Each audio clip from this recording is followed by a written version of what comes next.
Hei, salutare! Am ajuns la lecția de educație financiară cu numărul 5, by Darius Perde, și astăzi vom aborda un subiect foarte interesant care ne va ajuta în baza noastră către independența financiară, și anume media celor 5 persoane cu care ne petrecem cel mai mult timpul.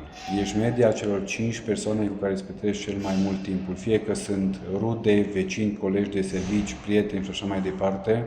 Ești media lor. Dacă ai în jurul tău 5 persoane sărace, îți garantez că vei deveni a 6-a persoană săracă. Dacă ai 5 prieteni, cunoștințe, rude, vecini bogate, vei fi al 6-lea bogat. Dacă ai 5 persoane în jurul tău, în anturajul tău, care sunt educați, îți garantez că vei deveni al 6-lea. Așa că uite-te bine în jurul tău și începe să faci curat, la fel cum privești primăvara straturile, buruienile dintre legumele care sunt bune și sunt combustibile, fă-ți curat în anturajul tău și hai să ajungem cât mai repede la libertatea ta financiară, și anume de a deveni independent financiar.